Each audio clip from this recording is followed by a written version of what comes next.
Phylan's decision to keep the woman he impregnated is already widespread.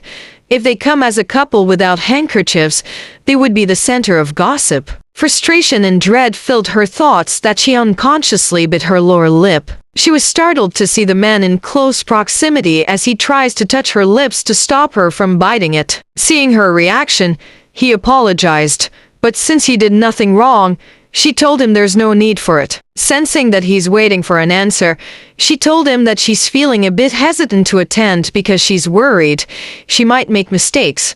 It is her first societal debut, after all. The man told her that war has just ended. A lot of people who were cooped in their residence would be making their debut in society as well. He made her feel at ease that she's not the only one who is a newbie in the banquet. She found his words sweet and voiced out that he must be popular with the ladies. The man did not deny it, but he brazenly told her that he is doing his best to win the interest of just a single lady, all the while staring at her and obviously letting her know that it is she whom he is talking about. Dusk is coming. She decided to walk back to her carriage. The man gallantly escorted her. As they were walking, she mentioned the handkerchief and asked if the man is really interested in keeping it. The man asked her if she doesn't want to give it to him. Leela explained that the handkerchief bears the crest of her fiancé. He cannot really use it in public. The man playfully whispered in her ear that he's going to keep it hidden in a place that only he can see. Feeling his breath on her ear sent sensations she can't explain. She doesn't hate it though.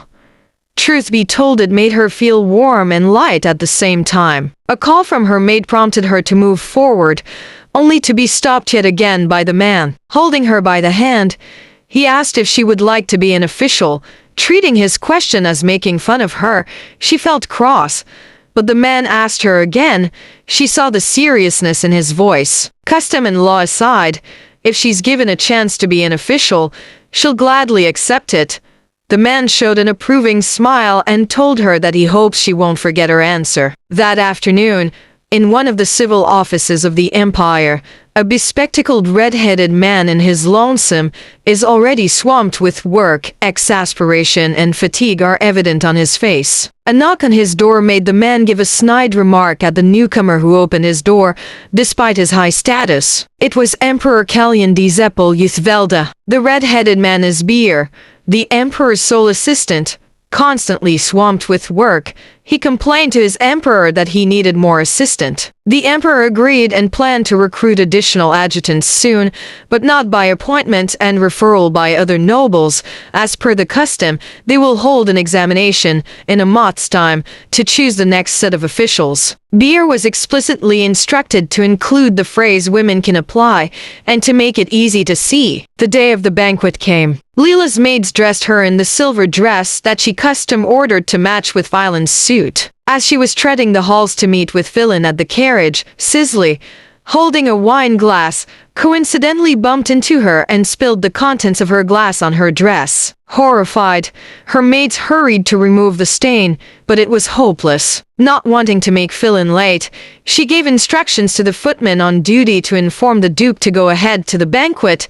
She then ordered her maids to get her a similar dress, even though it isn't silver, and to bring her shoes and jewelries to match. She ignored Sizzly, who was trying to get her attention. Leela, who hastened her preparations, was rather late for the banquet. To be late for a banquet hosted by someone of higher status is an outright breach of etiquette and decorum among nobles, prepared to make the necessary explanations for her tardiness, so as not to damage the reputation of the Duke. Leela was surprised to see that the banquet hasn't started yet. Unbeknownst to her, the Emperor, upon learning that Duke Phylan Williot has come alone, delayed his entrance, halting the start of the banquet. The Emperor knew of her existence not too long ago. When he was investigating the Duchy of the Williots, he was intrigued by how their mansion, businesses, and low-ranking nobles under their direct management continued to thrive after the demise of the Duke and Duchess. Phylan, their one and only son, doesn't look that capable and intelligent. He wondered what kind of assistant or man was taking care of their family business. With further prodding, he discovered that it was a girl, who recently just come of age, who's managing their resources. Leela Thebessa, the rumored illegitimate daughter of Count Thebessa that the Williots bought to be their own daughter. Other nasty gossipers even talk about her as the young mistress of the late Duke. Talking to her made the Emperor believe that she deserves better opportunities than getting stuck with her foolish fiancé. Reaching inside, Leela released a relieved sigh. Philin walked up to her and was none too happy with her late arrival. She noticed that he's wearing a handkerchief in his breast pocket, and it looked quite old. He explained that it was his mother's embroidery. Upon mention of the late Duchess, Leela's expression clouded. It did not escape Philin's eyes that he asked her why is she looking that way. She explained that she misses the late Duchess. As a way of consoling her, Philin offered his arm to escort her to the center of the banquet hall as they await the arrival of the Emperor. Asking Philin why it hasn't started yet, she discovered that the Emperor delayed it for some reason. All of a sudden, the trumpet signaled the start of the event. The Emperor has entered the hall. To Leela's surprise, it was the man who saved her and whom she talked to that afternoon. Looking back, she recalled that the imperial family was said to be the caretaker of the blue dragon crest. Staring at the man, she understood why the blue of his hair and eyes were the obvious hint. The Emperor offered a toast to his guests, opening the hall for dancing. Even if she's not so fond of it, Leela accepted Philin's invitation to dance. She can do it well, but she needs to put up a front that things are still going great between her and her fiancé, despite the rumors circulating about them. Concentrating on the step, rather than the dance itself, Philin teased her that she can't dance. In retaliation, she pointed out he's not that much of a great dancer, but he smoothly rebuts it by saying his skills were enough to lead her. After one song, they headed to the refreshment table to get some drinks. Philin was held up by Duke Tenvert. Feeling stuffy, she excused herself and headed to the balcony, only to get held up by other noblewomen who masked their curiosity with well wishes. When talks of producing an heir arose, a lady with flaming red hair crudely commented that Leela need not bother herself with it anymore. The Duke has an heir already with another woman, and that she hails from a royal family, a perfect match for a duke of high stature. Said lady was Countess Byzantine, former Sophia Hudlin. She was once a candidate for Philin's wife. At that time, she would often bully and hurt Leela. One time, the bullying became too physical. Sophia slapped Leela straight on the face that it left a mark. To appease the Williots, Sophia's father gave astronomical sum as hush money. Right after Leela was declared as Philin's fiancé, Sophia was married to Count Byzantine. Not wanting to lose to Sophia's crude remarks, Leela coolly retaliated by pointing out that indeed, the woman was from a royal family bloodline. However, it's a fallen one. Thus she is no more than someone who has lower status than a commoner. To say that she is more well-suited to be the Duke's wife is an insult to the duchy. What matters is the present. She's the fiancé, and soon she'll be a duchess, something that Sophia will forever covet but will never get in her lifetime. Excusing herself in a manner that showed impeccable grace, she left the gossipers. Alone in the balcony, she let out a sigh, voicing out that she wanted to go home already and face the documents, rather than fight with words amongst the other noblewomen. A playful comment that the night is still young and there she is, wanting to go home, made her turn around to see the Emperor has joined her. As custom, she greeted him with his title. The Emperor felt a bit sad with how formal she is treating him. Steering the conversation in a casual way, the Emperor inquired if she's enjoying the party. Not wanting to sound rude, she tried an affirmative reply, only to be contradicted, using her earlier utterance that she wanted to go home. The Emperor was the same. He'd rather work than party. Enjoying the night view, the Emperor once again hinted that he likes her.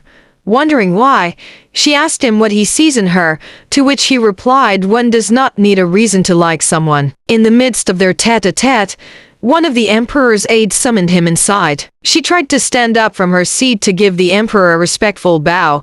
As she did so, she tripped and almost fell face first, had he not caught her. Steadying her and making sure she's all right, the Emperor took his leave. Wondering what kind of gossip would arise if someone had seen such spectacle, the door of the balcony opened.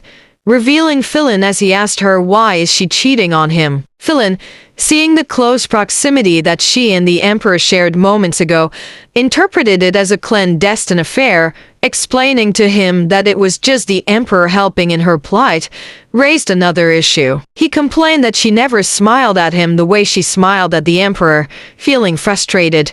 She pointed out that his recent actions does not merit any reason for her to smile. Suspecting that it was because of Sizzly, he reasoned out that he is just taking care of her, because of his child in her womb, just like before. He promised Leela that he'll kick her out once the baby was born. Fed up with his words, Leela voiced out her doubts and told him that she finds it hard to trust him, the way he treats Sizzly. It seems as if he is making her into a duchess. When she asked Philin to prove his words, the men foolishly dragged her with him and approached the Emperor in the Great Hall, asking him to bless their marriage. Foolish Philin was oblivious of the fact that if a major event just transpired, it is customary to wait for 3 months as grace period before asking for marriage approval. Seeing as the Duchy of Williet will suffer humiliation, Leela intervened and made it appear as if the Duke, out of his urgency to marry his fiancé, forgot the custom. Her actions gained positive reactions from the nobles. Not only did she silence the rumors circulating that their engagement is in shambles, Philin was viewed in a positive light by the gossipers as a loyal betrothed who is smitten by his fiancé. In the Emperor's eyes, she's an upright lady who didn't let the reputation of her intended to sink in the gutter. Not wanting to let Leela's efforts go to waste, the Emperor excused himself and promised Philin that he'll give them his blessing at a proper venue. Of course, he had other plans. He can't let the bright young lady be shackled to a foolish man. He made plans to instruct Beer to hasten the examinations for the recruitment of new royal officials. Riding the carriage on their way home, Philin was in sour spirits. He's blaming Leela for the embarrassing situation. She's filled with disbelief at how immature his thinking was. Not wanting to incite his illogical anger any further, she just reasoned out that she's not gifted with precognition with what he was about to do at that moment. Reaching the ducal mansion, Sizzly was at the front door, her engorged belly in full splendor for anyone to see. Seeing her, Philin alighted the carriage without assisting Leela. Witnessing her fiancé gave the woman he impregnated with warm embrace, Leela wonders if she still can believe his promise of marriage. The next day, Leela is swamped with work she delayed due to the preparations for the banquet. She was delayed even further for attending said enthronement party. Her room, which also serves as her office, was abuzz processing the documents. She missed her meals, that at dinner time, her attendant reminded her that she needs to eat. Stressed, as she was processing another urgent document, Sizzly brazenly barged in her office, asking her to buy baby things. She casually reminded the woman that she's not a handmaiden, but Sizzly maliciously hinted that she's in the same position as a handmaiden, since she'll be the stepmother of the child she is carrying in her womb. It was an outright insult that deserved retaliation, else her position as future lady of the house will be trampled upon. In calm tones, she reminded the woman that she has no right to demand things of her, that no matter how she acts like a princess, her status is on par with a commoner. She has no last name, and her kingdom has already fallen. As it stands, she will be taken care of until she gives birth to the child. Soon right after, she'll be driven away from the mansion, as Philin promised. Seeing the shock that filled her face, it seems like Philin hasn't told Sizzly that she can't stay at the mansion forever, doing and demanding as she pleases. Maintaining her composure, she opened the door of her office and ordered the woman out. Exasperation and fatigue took its toll on her. Instructing her maid to clean the sofa that Sizzly sat on, she went to her bed chambers to nap, but her exhaustion must have been too much for her stamina, that she ended up sleeping. Still drowsy with sleep, she was surprised to see Philin by her bedroom door. Seeing his face, she has an inkling of what he was about to say. As expected, he callously confronted her about Sizzly. He berated her for putting Sizzly into her rightful place, not minding how the woman disrespected her. Still believing in his promise just last night, she reminded him that they are betrothed. His next statement ended all her hopes of reconciling with him. He slammed it into her face that she's not his wife yet. That working for the Williots for 10 years must have gotten into her head. He made her feel that she's not part of the family, despite her service and loyalty to the late Duke and Duchess. Resignedly, she declared that she won't be working for the duchy anymore. When Philin rebuked her and called her irresponsible, she pointed out that he's been ignoring his duties and has been dumping all work to her. Fed up, she told him it's about time he works for the duchy, since it is part of his responsibilities as the new Duke of the Williots. Handing him the family stamp, she left him alone in the office. Even when a maid tried to hand her letters from the solicitors, she instructed the maid to give it to Philin. Pride drove Philin to face the papers he abhors. At first, he thought it was impossible for him to deal with the proposals, but foolishly, he thought that Leela did a sloppy job, only seeing the lengthy preparations and the amount being spent on the maintenance of the duchy. He failed to see the significance of each approved proposal. Haughtily, he made himself believe that he can make Leela succumb to his will. Document after document, Philin discovered that it's not that simple, and realized he needed to cross-reference to past documents so he can make a sound judgment on things. Ringing for the keeper of keys, he requested for the studies. As he was on his way out of the office, Sizzly came barging in, slinking her arm like a snake to his flank and asking where he is going. When he explained he is about to work on some documents, she sweetly complained that with Leela's dumping the work on him, they won't be having any time together. Giving in to Sizzly's temptation, he let the woman stay with him as he processed the documents. Alas, no work was done. The next morning, Leela is starting to get bored. Used to working from sunrise till sundown, she wondered what she can do now that she has free time in her hands. Reading came to mind. She rang for the keeper of keys to borrow the key to the study, only to find out that it was in Philin's possession.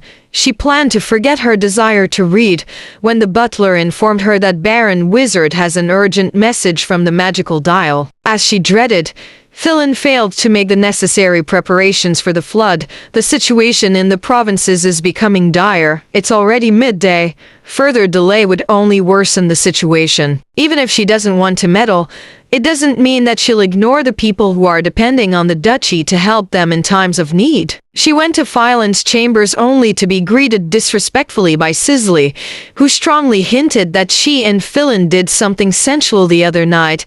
Thus Philin is still asleep. However, Philin intervened and asked Leela what is it that she needs to merit a visit in his chambers. Meanwhile, at the royal palace's civil office, Beer noticed the emperor staring at an embroidered handkerchief. Said handkerchief is the one he received from Lady Thebessa on that fateful day when they encountered each other. Showing the handkerchief with pride to Beer made the redhead adjutant ask the emperor if there's something wrong with his sight. Feeling offended in behalf of Leela, the emperor clumsily kicked the stacked documents and sarcastically apologized for his flawed vision. Getting the message, Beer let it slide and asked the emperor about serious matters.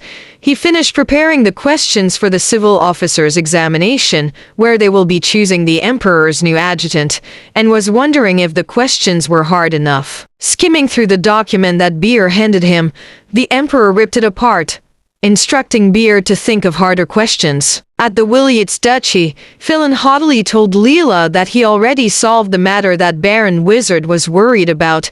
He even drove Leela away, telling her that he won't be needing her assistance in any of the documents, even in the future dealings regarding the business of the duchy. Left with nothing to do, it was quite fortunate that Leela's maid heard about the news from the capital that exams for the emperor's next adjutant has been posted.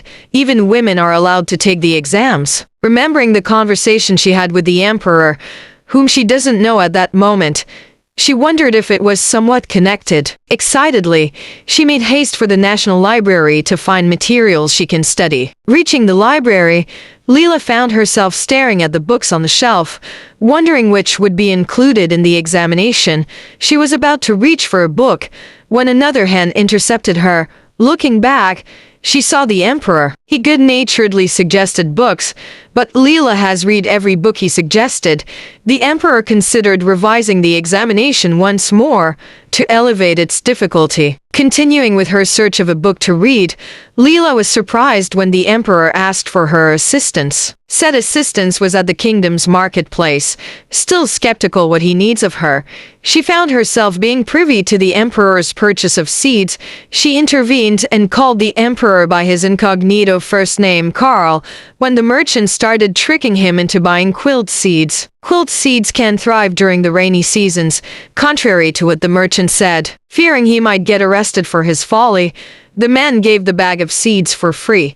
He then ran away. Leela planned to chase after him, but Carl stopped her. His guards are already on their way to apprehend the scam seller. The emperor suddenly commended her for her knowledge of seeds, to which she humbly cited it as simple information to learn. Continuing with their market tour, the emperor disclosed to Leela the real reason for their trip that day.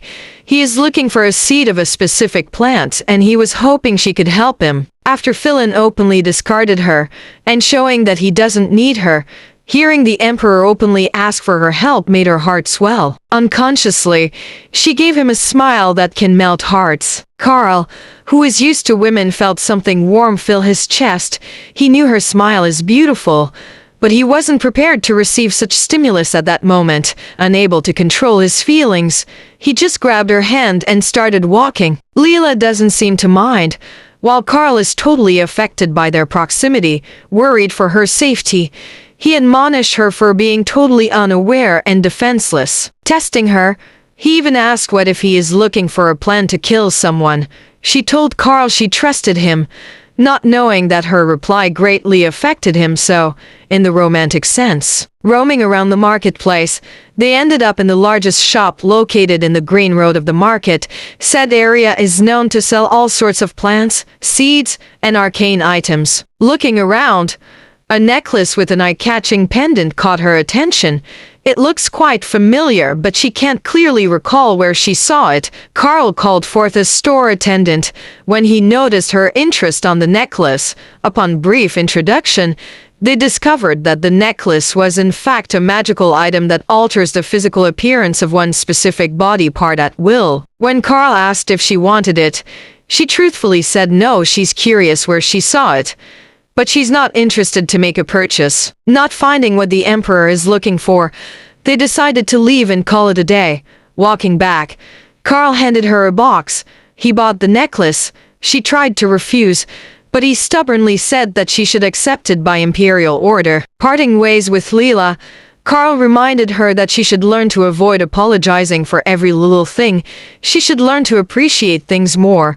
Say thank you instead. Going back to the duchy, her maid, Sarah, asked if the man she's with was someone of higher status than her.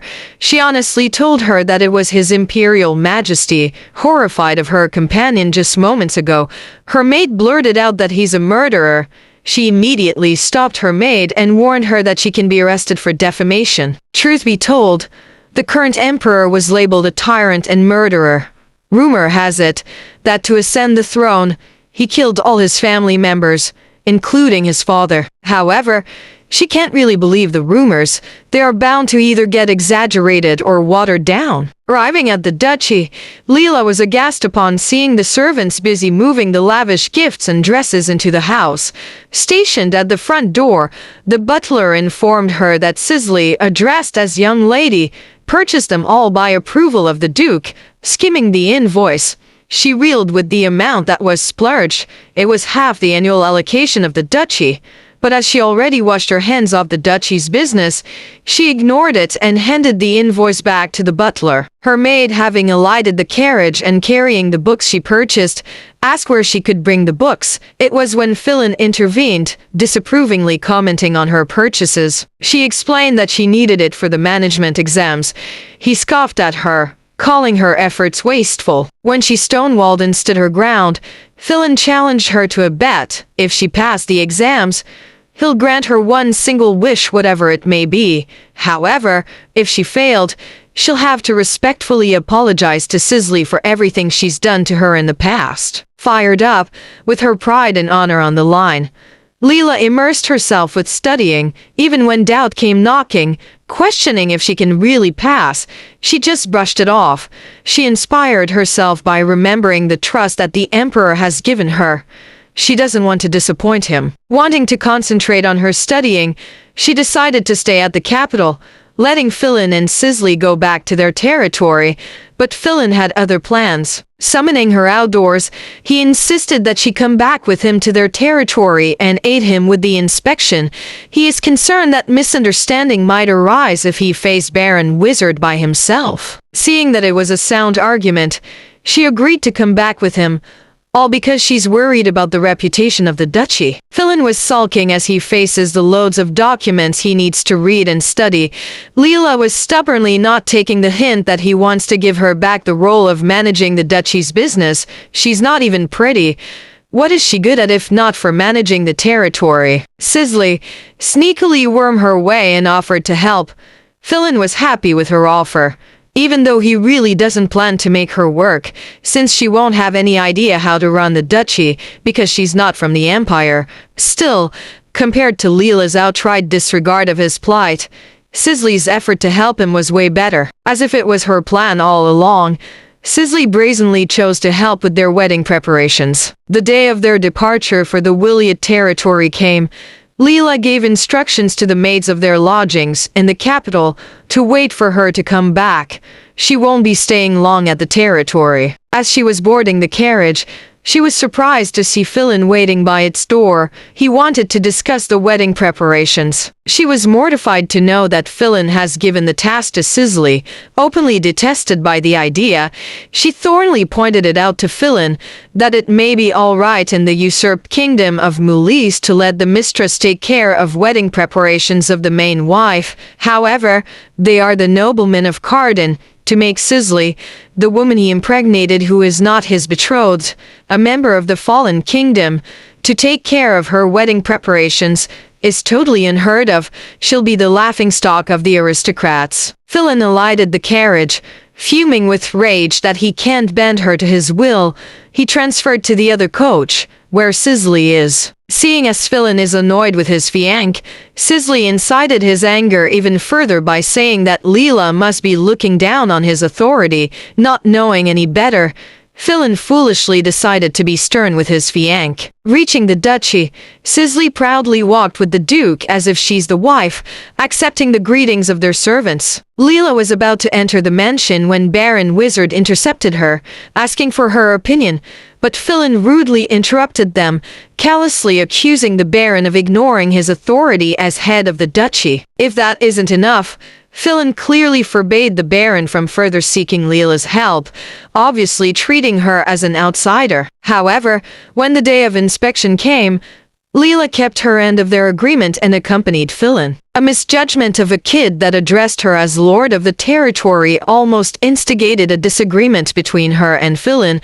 However, with careful maneuvering, she was able to clear up the misunderstanding. Going home, Philin once again coerced her into quitting her plans of taking the civil exams, but she stood her ground and told him that she plans to take it no matter what. That night, she made preparations to depart the next day. Waiting by an inn, the rainy season has started. Leela was stranded and had to wait for 4 more days to depart for the capital. However, on the 3rd day, bad news arrived. The dike is leaking. Flood has affected the crops and the people. The duchy is currently being bombarded by requests for help from the lower-ranking nobles. To top it all, help seems to be taking forever. Feeling responsible, she left the inn. She came back to the duchy to find it in chaos. Philin in a stalemate with his usual indecisiveness. Hearing him prioritize the repair of the dike, drove Leela to take action. She first gave orders to evacuate the townspeople, calling for the knights of the duchy. She ordered them to aid in the evacuation process. She ordered carriages so that the injured can ride it. She instructed the maids to open the mansion and use it as temporary shelter for the evacuees. She called for physicians to tend to the injured. When Philin protested about the dike and crops, she told him that the dike and crops can be mended and replanted. but dead people cannot be revived once lost. After giving out orders, Leela apologized to the Duke for overstepping her authority. She is ready to face the repercussions should any mishaps occur. People praised the lady for her speedy action. They even commended her ability to prioritize things. Everyone was wishing she'd be a duchess soon so she could continue to take care of the duchy. Using her little office once more, she discovered, upon Baron Wizard's report, that the dike's maintenance had been halved. The materials were adjusted to lesser quality. All of it were the Duke's idea. Concerned about the duchy, Leela made plans to talk to Philin about the territory's management. She wasn't aware that he was not in the best of moods after hearing people praise his fiancé.